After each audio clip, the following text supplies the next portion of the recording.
మన పార్టీ పేరు చెప్పాలా? రెడీయా? టిఆర్ఎస్.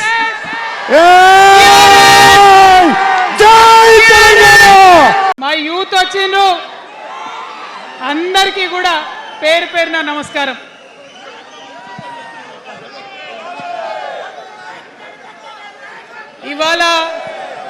ఇవాళ చాలా చాలా చాలా చాలా మంది ఎదురు చూస్తూ ఉన్నారు ఏం జరుగుతుంది ఈ రాష్ట్రంలో అని. ఒక్క మాట మాత్రం నేను నా తెలంగాణ ప్రజలకు చెప్పగలుగుతా. గత 20 ఏళ్లుగా తెలంగాణ ఉద్యమంలో నేను పోషించినటువంటి పాత్ర, తెలంగాణ జాగృతి పోషించినటువంటి పాత్ర మీ అందరికీ తెలిసిందే. తెలంగాణ ఉద్యమంలో ఆడబిడ్డలందరినీ కూడా భాగస్వామ్యం చేయాలని చెప్పి తెలంగాణ జాగృతి నుండి బతుకమ్మను ఎత్తుకొని ఊరు వాడ తిరిగి మా జాగృతి కార్యకర్తలు తెలంగాణ సాంస్కృతిక దీపాన్ని పదిలంగా దాచిపెట్టుకున్నారు.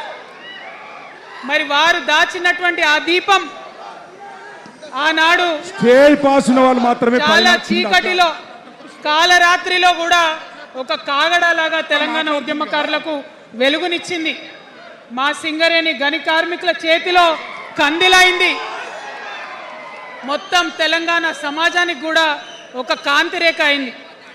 అప్పటి వరకు చాలా మంది మాట్లాడేది, మా స్టూడెంట్స్ అయినా అందరూ కూడా మాట్లాడేది, ఈ ఆంధ్రోళ్ళతోని పంచాయతీ అవుతుందక్క, ఏం చెప్పాలి, మా గురించి ఎట్లా చెప్పుకోవాలి, మన సంస్కృతి గురించి ఎట్లా చెప్పుకోవాలని మాట్లాడినప్పుడు బతుకమ్మ వచ్చిన తర్వాత బలం వచ్చింది.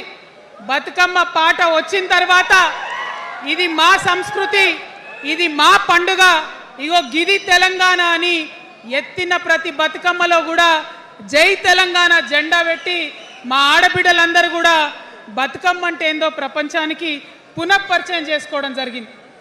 ఏ ఉద్యమానికైనా డెఫినెట్గా భౌగోళిక స్వరూపం ఉంటుంది, శక్తులు ఉంటారు, వ్యక్తులు ఉంటారు, కానీ ఒక సాంస్కృతిక పునాది, సాంస్కృతిక నేపథ్యం ఉన్నప్పుడే ఆ ఉద్యమాలు తుదముత్తాయని చెప్పి అందరం కూడా అనుకుంటాం. తెలంగాణ ఉద్యమానికి బలమైనటువంటి సాంస్కృతిక పునాదినిచ్చి ఆడబిడ్డలందరినీ ఉద్యమంలో జత చేసినటువంటి ఘనత ఇక్కడ ఉండేటటువంటి జాగృతి కార్యకర్తలదేనని నేను ఇవాళ సగర్వంగా ప్రకటిస్తూ ఉన్నాను. మరి ఇవాళ మిమ్మల్ని నేను కోరేది ఒకటే, కష్టపడ్డాం, తెలంగాణ తెచ్చుకున్నాం, కానీ మనం కలలు కన్న తెలంగాణ వచ్చి 12 ఏళ్ళైనా ఇంకా కూడా మనకు రాలేదు. ఏమేం కలలతో తెలంగాణ తెచ్చుకున్నామో ఆ కలలన్నీ ఇంకా నిజం కాలేదు. మరి తెలంగాణ ఉద్యమ రథం, ఆనాటి ఉద్యమ రథసారథి కేసీఆర్ గారి నేపథ్యంలో తెలంగాణ ఉద్యమ రథం ఎక్కడనో దారి తప్పింది. తెలంగాణ ప్రజల ఆర్తిని అది అర్థం చేసుకోలేకపోయింది. డెఫినెట్గా సామాజిక తెలంగాణ రథచక్రం అనేది విరిగి ముక్కలైపోయింది. ఒక కొత్త రాష్ట్రం వచ్చిన తర్వాత ఏ తరహా అయితే పని జరగాలో, ఏ తరహా అయితే పనులు ప్రారంభించుకోవాలో అవి జరగలేదని చెప్పడానికి ఒకంత బాధపడతా ఉన్నాను. ఆనాడు ఏమనుకున్నాం, తెలంగాణ రాష్ట్రం వస్తే మనందరి బానిస సంఖ్యలు పోతాయి అనుకున్నాం, కానీ రైతులకు బేడీలు పడ్డాయి, ఇసుక దందా మీద ప్రేమతోని నేరెళ్ళల దళితులకు దెబ్బలు పడ్డాయి, చావులైనాయి.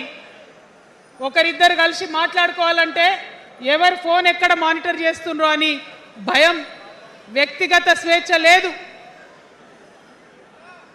దారుణమైనటువంటి నిఘా నీడలో తెలంగాణ అంతా కూడా బతికింది.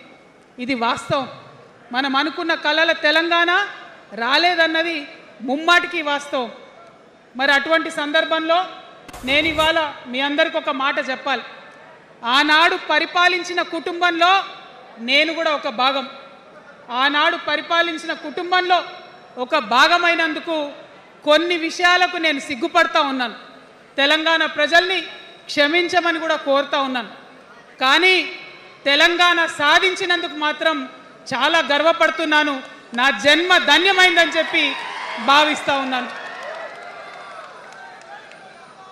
మరి అనేకమైనటువంటి తప్పులు జరిగినాయి, అనేకమైనటువంటి నేరాలు జరిగినాయి, అనుకున్నటువంటి తెలంగాణ సాధించుకోలేదు. మరి ఆ తప్పులో ఎక్కడో ఒక దగ్గర నాకు భాగం ఉందని చెప్తున్నప్పుడు మరి కేవలం క్షమాపణ చెప్తే సరిపోతుందా? ఏ తెలంగాణ అయితే కావాలనుకున్నామో, ఏ సామాజిక న్యాయ తెలంగాణ అయితే రావాలని అనుకుంటున్నామో దానికోసం నడుం బిగించి కష్టపడి పని చేయాల్సిన అవసరం కూడా ఉంది. మరి ఇవాళ పని చేయడం కోసమే తెలంగాణ రాష్ట్ర సేన ఇవాళ తెలంగాణ ప్రజల ముందుకు వచ్చింది. రేపటి నుంచి మీరు చూస్తారు మా పని ఎట్లుంటుందో, మా పనితీరు ఎట్లుంటుందో. ఎందుకంటే ఏ పోరాటం చేయాలన్నా, ఏ ప్రజలకు మంచి చేయాలన్నా కేవలం కొట్లాడితే సరిపోదు, దానికి రాజకీయ అధికారం కూడా ఉండాలి. రాజకీయ అధికారం తోడైనప్పుడే ప్రజలకు చేయాలనుకున్న మంచి చేయగలుగుతాం. అందుకే ఇవాళ పార్టీ పెట్టేది. అదర్వైజ్ గత 11 నెలల నుంచి తెలంగాణ జాగృతి చేస్తున్న పోరాటాలు మీరు చూస్తున్నారు. ఎన్ని పోరాటాలు తీసుకున్నాం, ఎన్ని రకాలుగా సక్సెస్ సాధించడం మీరు చూసిండ్రు. కానీ ఉట్టి పోరాటాలు సరిపోవు, ఖచ్చితంగా రాజకీయ అధికారం ఉండాలి. దానికోసమే ఇవాళ తెలంగాణ రాష్ట్ర సేన మీ ముందుకు వచ్చిందని చెప్పి నేను సగర్వంగా ప్రకటిస్తూ ఉన్నాను. మరి ఈ పొలిటికల్ పార్టీ ఏదైతే తెలంగాణ ప్రజల కోసం వచ్చిందో అది టెక్నికల్గా అధికారం తెచ్చుకోవడానికి, ఎన్నికల్లో పాల్గొనడానికి డెఫినెట్గా బాగుంటుంది. కానీ దానికి ఒక ఆత్మ ఉండాలి, దానికి ఒక నేపథ్యం ఉండాలి. ఇవాళ బీఆర్ఎస్తో అదే కదా ప్రాబ్లం. టెక్నికల్గా బాగున్నారు, ఎలక్షన్ పోతున్నారు, సీట్లు గెలుస్తున్నారు, కానీ తెలంగాణ ఆత్మను కోల్పోయింది. కాబట్టే ఇవాళ తెలంగాణ రాష్ట్ర సేన వచ్చింది. నేను తెలంగాణ ప్రజలందరికీ చేతులు జోడించి నమస్కరించి ఒక మాట చెప్తున్నా, హార్ట్ఫుల్గా చెప్తున్నా, నా హృదయాంతరాల నుంచి ఒక మాట చెప్తా ఉన్నా. నేను తెలంగాణలో ఉన్న 3.5 కోట్ల మంది తెలంగాణ బిడ్డలందరికీ ఒక అమ్మగా పరిణితి చెందాలనుకుంటున్నా.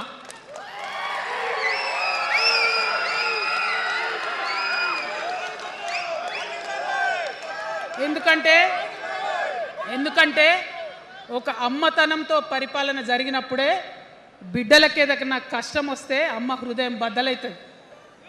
అటువంటి దుఃఖంతో పరిపాలన జరిగినప్పుడే, అటువంటి సంవేదనతో పరిపాలన జరిగినప్పుడే, అటువంటి ఆర్తితో పరిపాలన జరిగినప్పుడే రాష్ట్రం ముందుకు పోతుంది, రాష్ట్రంలో ఉన్న ప్రజల కష్టాలు తీరుతాయి. ఇవాళ ఎన్నిసార్లు ఎన్ని రకాలుగా ఆలోచన చేసినా మన తెలంగాణ రాష్ట్రంలో అనేక రోజుల నుంచి, అనేక సంవత్సరాల నుంచి ఒక భూస్వామ్య వ్యవస్థ నడిచింది. మనకు తెలుసు, అనేక రకాల పోరాటాలు వచ్చినాయి. సమానత్వం కోసం ప్రయత్నం చేసినాం, పోరాడుతూనే ఉన్నాం.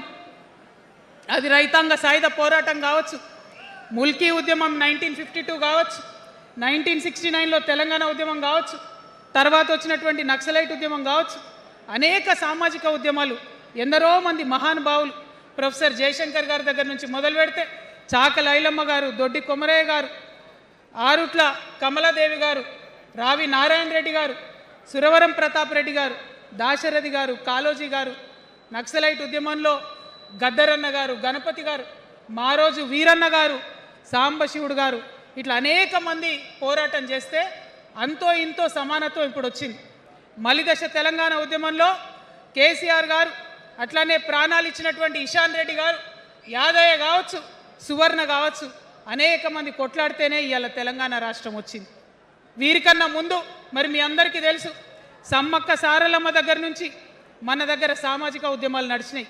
కొమరం భీం కావచ్చు, సమ్మక్క సారయ్య కావచ్చు, సారలమ్మ కావచ్చు, షోయబుల్లా ఖాన్ కావచ్చు, మగ్దూమ్ మొయ్యుద్దీన్ కావచ్చు, ఇట్లా అనేక మంది కొట్లాడితే కొంచెం సమానత్వం వచ్చింది. కొండా లక్ష్మణ్ బాపూజీ గారిని తెలుసుకోవాలి, పండుగ సాయన్నని తెలుసుకోవాలి, సర్వాయి సర్దార్ పాపన్న గౌడ్ని తెలుసుకోవాలి. ఇట్లా అనేక మంది కొట్లాడింది. పంతు నాయక్ గారు ఉన్నారు, మరి ఇట్లా ఆదివాసీ వీరులు అనేక మంది ఉన్నారు. బియ్యాల జనార్దన్ రావు ఉన్నారు, ఆదివాసీల కోసం కొట్లాడినటువంటి బిడ్డ. వీరందరినీ కూడా వారి స్ఫూర్తిని తీసుకుంటాం. రాజ్యాంగబద్ధంగా రాజకీయ శక్తితోని పోరాటాలు మిళితం చేసి, ప్రజా పోరాటాలు మిళితం చేసి మనం కలలుగానేటటువంటి సామాజిక న్యాయ తెలంగాణను సాధిస్తామని మళ్ళొకసారి సగర్వంగా ప్రకటన చేస్తూ ఉన్నాం. మరి వాళ్ళ తెలంగాణ రాష్ట్ర సేన మీ ముందుకొచ్చిందంటే ఉట్టిగానే రాలే. తెలంగాణలో ఏం జరుగుతుందో ఒకసారి తెలుసుకోవాలి, మనం ఆలోచన చేసుకోవాలి, అర్థం చేసుకోవాలి. ఎన్ని పార్టీలు ఉన్నాయి, మూడు పార్టీలు ఉన్నాయి. భారతీయ జనతా పార్టీని తీసుకుందాం. ఆ బీజేపీ అనే పార్టీకి అసలు తెలంగాణ ఏర్పాటే ఇష్టం లేదు, తెలంగాణ ఏర్పాటు అవడమే ఇష్టం లేదు. అందుకే వాళ్ళ అగ్రనాయకత్వం అంతా కూడా ఏం మాట్లాడతారు, తల్లిని చంపినరు పిల్లని బతికించారు అని ఒకరు అంటారు, ఇంకొకరు ఏమంటారు, నిన్ననే ఒక తలకాయ లేని ఎంపీ మెడకాయ మీద తలకాయనే లేదు ఆయనకు, ఏమన్నాడు ఆ ఎంపీ, ఇండియా పాకిస్తాన్ విడదీసినట్టట ఆంధ్ర తెలంగాణను విడదీసిరట. మరి వాళ్ళ అగ్రనాయకత్వం ఇన్ని మాటలు అంటుంటే మన ప్రాంతంలో ఉన్నటువంటి భారతీయ జనతా పార్టీ బానిస ఎంపీలు ఎవరైతే ఉన్నారో ఒక్క మాట కూడా వాళ్ళు మాట్లాడరు. ఫెడరల్ స్ఫూర్తికి విరుద్ధంగా రాష్ట్రం ఏర్పాటు అయిన తర్వాత 7 మండలాలు మనకి గుంజుకుంటే పార్లమెంట్లో పల్లీకులు ఇస్తారు కానీ ఆ ఎంపీలు ఒక్క మాట కూడా మాట్లాడరు. మనకు 8 రూపాయలు ఇవ్వకపోతే ఆ ఎంపీలు ఒక్క మాట మాట్లాడరు. విభజన హామీలు ఇవ్వకపోతే ఆ బీజేపీ బానిస ఎంపీలు ఒక్క మాట కూడా మాట్లాడరు. అంతేకాకుండా సామాజిక న్యాయం అనేటటువంటి ఒక కాన్సెప్ట్కే బద్ద వ్యతిరేకి భారతీయ జనతా పార్టీ. అందుకే ఏం చేస్తున్నారు, మహిళా బిల్ అయితే మోసం 2 సార్లు పాస్ చేసిర్రు, దాన్ని మొత్తానికే పక్కన పెట్టేసిండ్రు. బీసీ బిల్లు ఇక్కడికి వెళ్ళి పంపిస్తే దాన్ని తొక్కిపెట్టిండ్రు. కులగణన వేస్తామన్నారు, దాన్ని తొక్కిపెట్టిండ్రు. అత్యంత పేదవాళ్లకు సమాజంలో 2 బుక్కల అన్నం పెట్టేటటువంటి ఉపాధి హామీ పథకం ఉంటే కూడా దాన్ని కూడా మొత్తానికి బంద్ చేసి పెట్టిండ్రు. అయినా కూడా ఈ బీజేపీ బానిస ఎంపీలు ఒక్క మాట కూడా మాట్లాడరు, కనీసం పెదవులు తెరవరు. నేను ఇవాళ బీజేపీ ఎంపీలను డిమాండ్ చేస్తున్నా, సవాల్ చేస్తూ ఉన్నా, మీరు తెలంగాణ తల్లి బిడ్డలైతే కనీసం భద్రాచలం దగ్గర ఒక 5 గ్రామాలు ఉన్నాయా, ఆంధ్రాలకు పోయినాయి, అవి పోతే మన రాముడి గుడి మునిగిపోతుంది. పోలవరం నిండితే భద్రాచలం మొత్తం కూడా నీళ్ళు వచ్చేటటువంటి పరిస్థితి ఉన్నది. మీకేమన్నా సిగ్గు ఎగ్గు ఉంటే తెలంగాణ తల్లి బిడ్డలైతే 8 మంది బీజేపీ తెలంగాణ ఎంపీలను ఛాలెంజ్ చేసి అడుగుతా ఉన్నా, ఆ 5 గ్రామాలను మీరు వాపస్ తెలంగాణకు పట్టుకరండి. మేం మాట్లాడినాం, జాగృతి నుండి మాట్లాడినాం, ఆంధ్ర వారికి లేఖ రాసినాం, కేంద్రానికి లేఖ రాసినాం. మరి మీరేం చేస్తున్నారయ్యా? రాముడి గుడి ఇక్కడ భద్రాచలం రాముడు కాదా? ఆయన గుడి మునిగిపోయినా మీరు మాట్లాడరా? నేను సవాల్ చేస్తూ ఉన్నా భారతీయ జనతా పార్టీ ఎంపీలకు, ఖచ్చితంగా మీరు 5 గ్రామాలను తెలంగాణకు తీసుకురావాలి. ఇక బీఆర్ఎస్ పార్టీ ఉంది, ఇంకో పార్టీ. ఏముంది ఆ పార్టీలో? మొట్టమొదటి ప్రభుత్వం వచ్చింది, తొట్టతల్లి ముఖ్యమంత్రి గారు అయినరు. మంచి సాలు తీయాల్సి ఉండే, అది సామాజిక న్యాయానికి కావచ్చు, ఒక ప్రణాళిక కావచ్చు. 3 ముఖ్యమైన అంశాలతో తెలంగాణ తెచ్చుకున్నాం: నీళ్లు, నిధులు, నియామకాలు. ఏం చేసింది బీఆర్ఎస్ పార్టీ? నీళ్ల కోసం 10 సంవత్సరాలలో 1,89,000 కోట్ల రూపాయలు ఖర్చు పెట్టింది. 1,89,000 కోట్ల రూపాయలు ఖర్చు పెట్టి ఎన్ని ఎకరాలకు నీళ్ళు ఇచ్చిందంటే 14 లక్షల ఎకరాలకు నీళ్ళు ఇచ్చింది. అందులో 2 పెద్ద ప్రాజెక్టులు, ఒకటి పాలమూరు, ఇంకోటి కాళేశ్వరం. ఆ రెండిటికి కలిపి 1,21,000 రూపాయలు ఖర్చు పెట్టింది. ఎన్నిటికి నీళ్ళు ఇచ్చిరాయా? ఎన్ని ఎకరాలకంటే 1,00,000 ఎకరాలకు నీళ్ళు ఇచ్చిరు. ఈ మాట బాధతో చెప్తున్నా. నేను కూడా బీఆర్ఎస్ అప్పుడున్న టీఆర్ఎస్కి నేను కూడా నా రక్తాన్ని, నా చెమటని, నా సమయాన్ని కుటుంబంతో పిల్లలతో గడపాల్సిన టైంలో టీఆర్ఎస్ పార్టీ బలోపేతానికి పనిచేసిన వ్యక్తినే నేను కూడా. ఆనాటి కేసీఆర్ వేరు, ఇప్పటి కేసీఆర్ వేరు. ఆనాటి కేసీఆర్కి తెలంగాణలో చేనేత కార్మికులు చచ్చిపోతుంటే భిక్షాటన చేసిన కేసీఆర్ ఆనాటి కేసీఆర్. ఇయాలటి కేసీఆర్ మారిన మనిషి, మనిషి, మన మనిషి కాదు. ఏమైంది ఇయాలటి కేసీఆర్కి? హైడ్రాల ఇల్లు కూలిపోతుంటే అరుస్తున్నారు, అన్నా ఎక్కడున్నావు రా, వచ్చిండ్రా? రాలే. వెలుగుమట్ల ఇల్లు కూలితే వచ్చిండ్రా? రైతులకు వర్ష బీభత్సమయ్యి మొత్తం పొలాలు మునిగిపోతే వచ్చిండ్రా? చేవెళ్ళ దగ్గర బస్ యాక్సిడెంట్ అయితే వచ్చిండ్రా? ఎక్కడ చిన్న కష్టం వచ్చినా ప్రజలకు ఆ సారు రారు, ఆ సారు రారు. ఎందుకంటే ఆయన మారిన మనిషి, మనిషి, గుంటనెక్కల తోడేళ్ల చేతిలో ఖైదీ అయినటువంటి మనిషి, మన మనిషి కాదు. బాధతో, దుఃఖంతో, ఆవేదనతో చెప్తున్న మాట, సంతోషంతో చెప్తలేని ఈ మాట నేను. అట్లాంటి కేసీఆర్ ఎట్లా ఉండే ఒకప్పుడు? అదే ఆర్డీఎస్ అంతా పాదయాత్ర చేసి నా తెలంగాణకు నీళ్లు కావాలని అడిగినారు. ఇవాళ మరి 10 ఏళ్ళ అధికారం ఉంటే పాలమూరు రంగారెడ్డి ప్రాజెక్టు కోసం 10 ఏళ్లలో ముందుకు పోతలేదంటే ఎవరన్నా తెలంగాణ పట్ల ప్రేమ ఉంటే, పాలమూరు పట్ల ప్రేమ ఉంటే, కృష్ణా నీళ్లు వాడుకోవాలంటే మన కేసీఆర్ అయి ఉంటే ఆ పాలమూరు రంగారెడ్డి ప్రాజెక్ట్ కాడ కూర్చేసుకొని అది కట్టిస్తుండే. ఏం చేసినారు మారిన కేసీఆర్ గారు? పంజాబ్కి పోయినరు, గుజరాత్కి పోయినరు, బీహార్కి పోయినరు. మేము మొత్తం రాష్ట్రంలో పీక్ కట్టలు కట్టాం, నేషనల్ పార్టీ పెడతామని పోయినరు తప్పితే తెలంగాణ ప్రజలను పట్టించుకోలేదు. పట్టించుకుని ఉంటే, కేంద్రంతో గొడవ పెట్టుకోకుండా ఉంటే ఇవాళ పాలమూరు రంగారెడ్డి పారకపోతుండేనా? నేను అడుగుతా ఉన్నా స్ట్రేట్గా. ఇన్ని రోజులు నేను ఎన్ని మాటలు మాట్లాడినా బీఆర్ఎస్ పార్టీ నాయకులు ఒక్కరు కూడా బయటకు వస్తలేరు, సమాధానం చెప్తలేరు. దీనికి మీరు సమాధానం చెప్పకపోతే ప్రజలే మిమ్మల్ని బయటకు లాగి సమాధానం చెప్పేటట్టు చేస్తారని కూడా ఈ సందర్భంగా నేను తెలియజేస్తా ఉన్నా.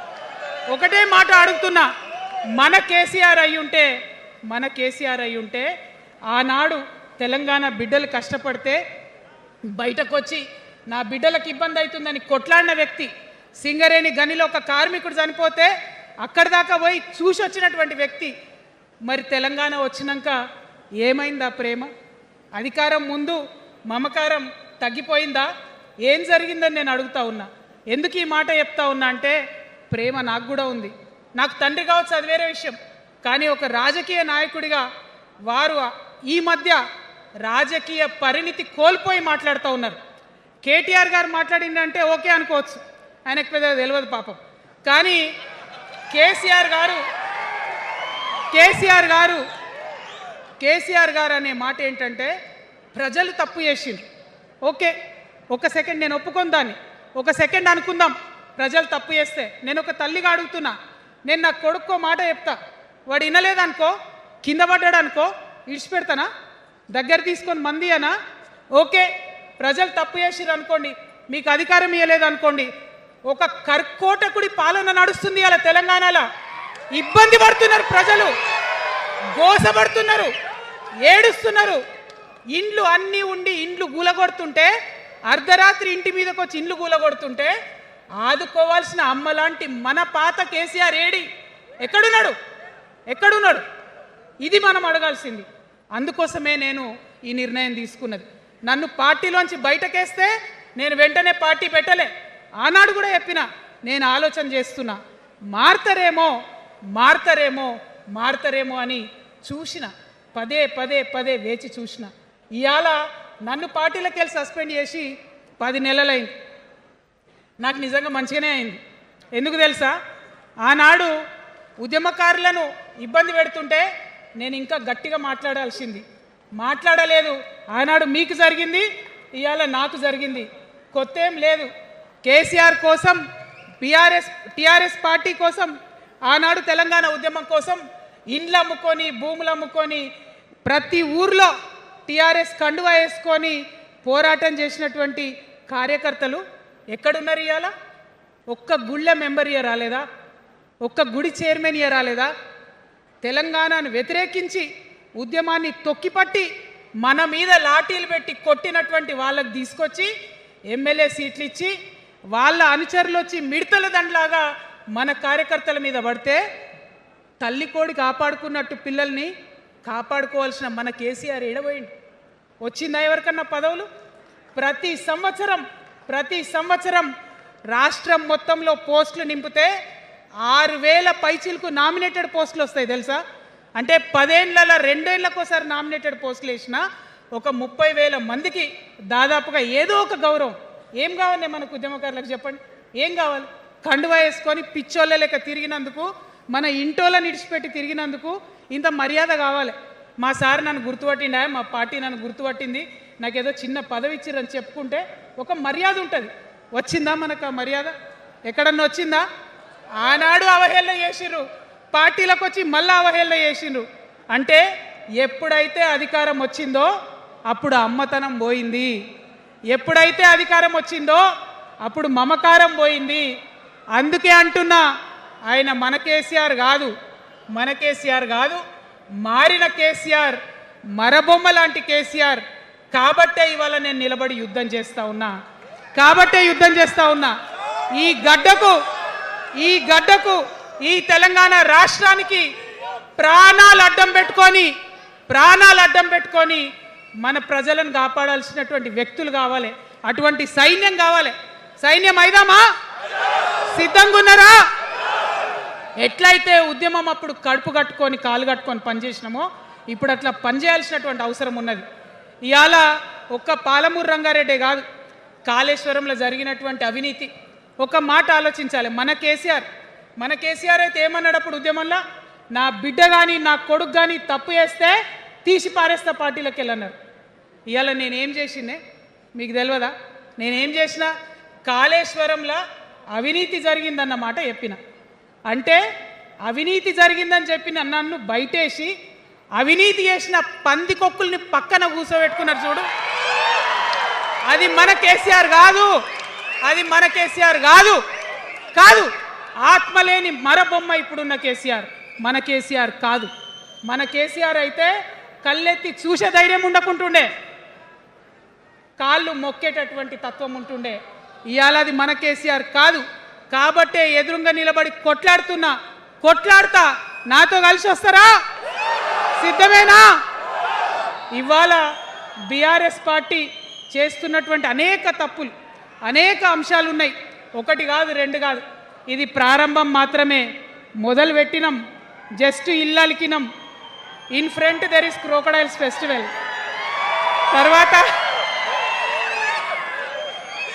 తర్వాత చాలా చెప్పేది ఉంది, అప్పుడు చెప్దాం. ఇప్పుడు ఏం జరుగుతుంది ఈ రాష్ట్రంలో? ఒక కర్కోటకుడు ఆయన పరిపాలన జరుగుతుంది. బాధ అనిపిస్తుంది ఒక పొలిటికల్ లీడర్ని కర్కోటకుడు అనాలంటే. కానీ అనక తప్పని పరిస్థితి.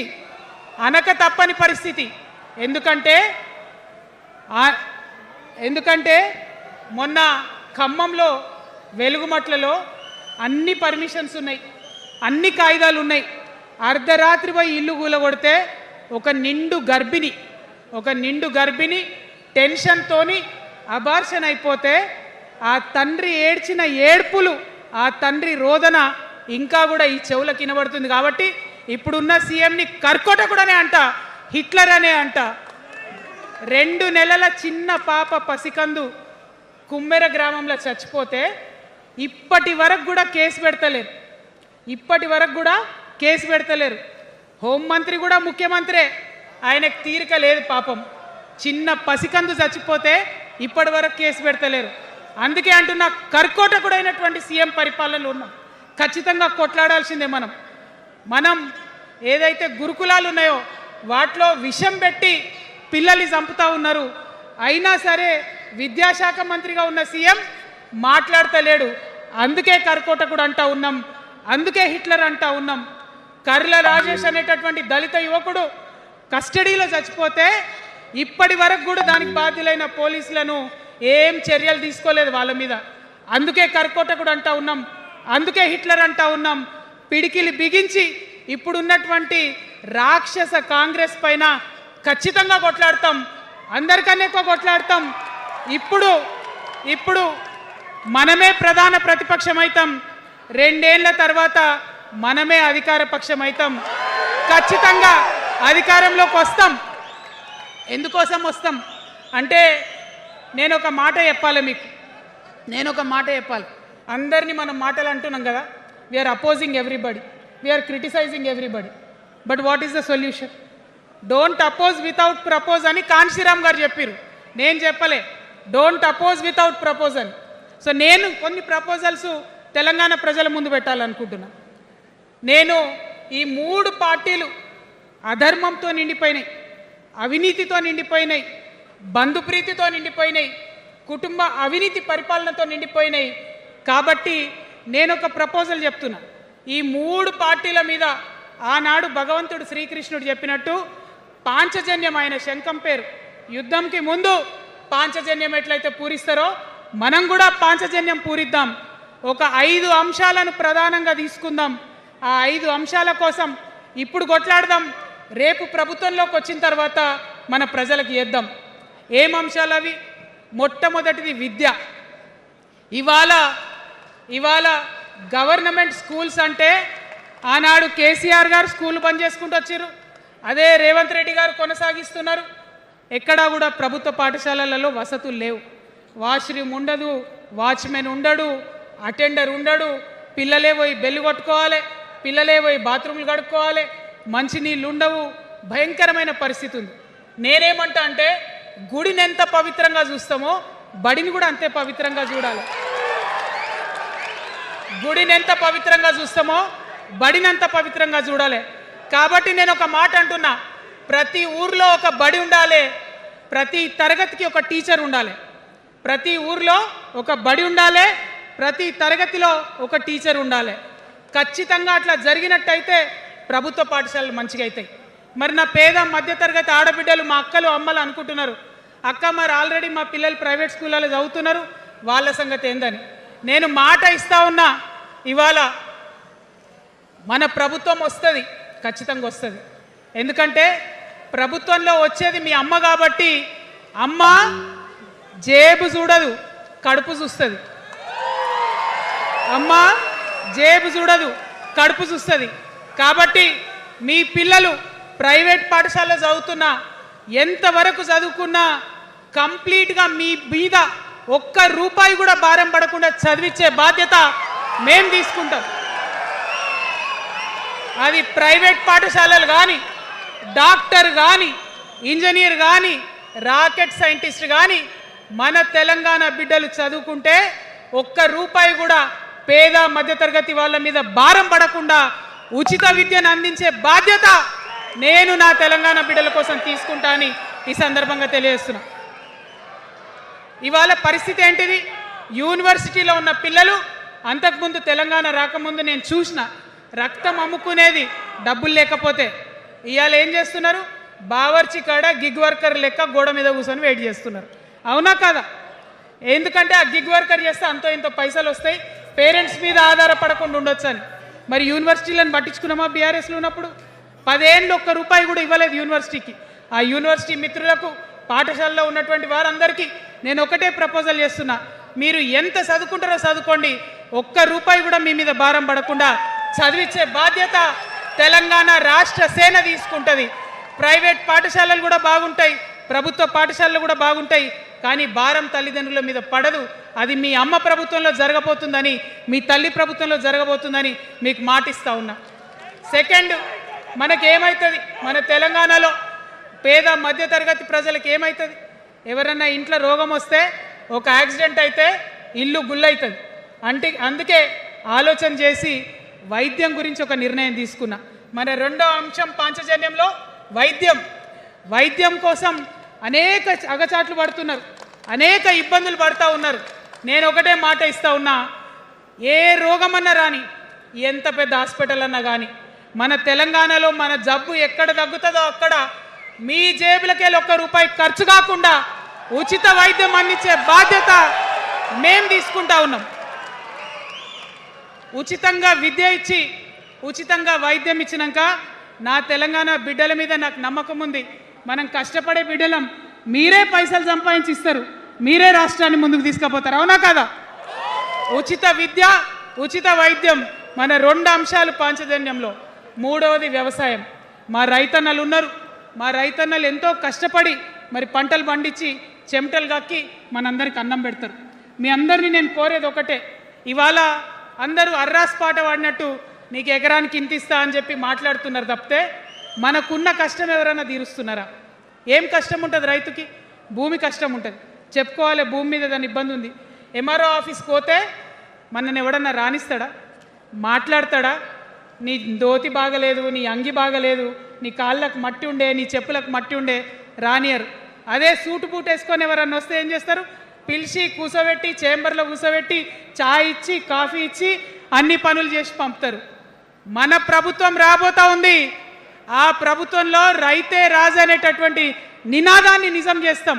ప్రతి ఆఫీస్లో, అది ఎంఆర్ఓ ఆఫీస్ కానీ, కలెక్టర్ ఆఫీస్ కానీ, ప్రతి ప్రభుత్వ ఆఫీస్లో నేను రైతునని పోతే సపరేట్ కౌంటర్ ఉండాల్సిందే, కుర్చీ మీద కూర్చోబెట్టాల్సిందే, మీకు పని చేసి పెట్టాల్సిందేనని ఈ సందర్భంగా నేను తెలియజేస్తా ఉన్నా. నేను రైతునని గర్వంగా చెప్పుకునే విధంగా మేము పరిపాలన చేస్తాం. అది కాకుండా మిగతా ఏదైతే టైంకి రావాల్సిన కరెంటు ఇప్పుడు రేవంత్ రెడ్డి గారి దయ వల్ల మళ్ళీ రాత్రిపూట కరెంట్ వస్తుంది. అట్లా ఉండదు. రేపు మన ప్రభుత్వం వస్తుంది, టీఆర్ఎస్ ప్రభుత్వం వస్తుంది. వచ్చినాక 24 గంటలు నాణ్యమైన కరెంటు, పొద్దుటిపూట కరెంటు, రైతులకు ఉచిత కరెంట్ ఇస్తాం. అదేవిధంగా యూరియా కావచ్చు, కొనుగోలు కేంద్రాలు కావచ్చు, మీరు ఎక్కడ పోయి అడగాల్సిన అవసరం లేకుండా అన్నీ మీ దగ్గరకు వచ్చేటట్టు చేస్తాం. మరి అనేక అంశాలు ఉన్నాయి రైతుల గురించి మాట్లాడేటి. ఇప్పుడు ఎంత గోసపడుతున్నారో తెలుసు. ఒక్కొక్కటి మాట్లాడుకుంటూ వెళ్దాం. రైతుని రాజుని చేసేది నినాదంగా ఉండే దాన్ని నిజం చేస్తామని మాత్రం మీ చెల్లెగా సోదరిగా నేను మీకు మాట ఇస్తూ ఉన్నాను. ఇక 4వ అంశం ఉపాధి. మనకి ఇక్కడ చాలా యూత్ ఉన్నారు. మిమ్మల్ని అందరూ నేను ఒక మాట చెప్తా ఉన్నా, ఒక మాట అడుగుతా ఉన్నా. ప్రతి ప్రభుత్వం ఏం చెప్తుంది? ప్రతి ప్రభుత్వం స్వతంత్రం వచ్చినప్పటి నుంచి ఇప్పటి వరకు ఏం చెప్తారు? ఉద్యోగాలు ఇస్తాం, ఉద్యోగాలు ఇస్తాం, ఉద్యోగాలు ఇస్తాం. అవునా? అసలు నాకు మాట తెలియక అడుగుతా. ఒక యువ మిత్రుడు ఉంటే, ఒక యువతి ఉంటే, నేను వ్యాపారం చేసుకోవాలనా, నేను ఉద్యోగం చేసుకోవాలనా, నేను కళారంగానికి పోవాలనా, నేను ఇంకోటి కావాలనా అనే స్వేచ్ఛ నాకు ఉండాలి కదా, నాకు ఉండాలి. కానీ ప్రభుత్వాలు మనకేం చెప్తాయి? నువ్వు ఉద్యోగం చేయి, 9 to 5 ఉద్యోగం చేయి, బానిస బతుకు అనేటటువంటి కండిషనింగ్ చేస్తూ ఉన్నాయి. ఇప్పుడు చాలామంది యూత్తో నేను మాట్లాడినా, నాకు ఒక మాట చెప్తా ఉన్నారు. అక్క, మా పరిస్థితి ఎంత ఘోరం ఉందంటే బయట ఉద్యోగం దొరుకుతలేదు చదువుకున్న చదువుకి. మా అమ్మ సెల్ఫ్ హెల్ప్ గ్రూప్లో ఉండి ఆమె 2 లక్షల రూపాయలు తీసుకొచ్చి ఇస్తే నేను బండి కొనుక్కోవాలి. ఆమె 3 లక్షల రూపాయలు తీసుకొచ్చి నాకు ఇస్తే నేను ఆటో కొనుక్కొని నడుపుకోవాలి.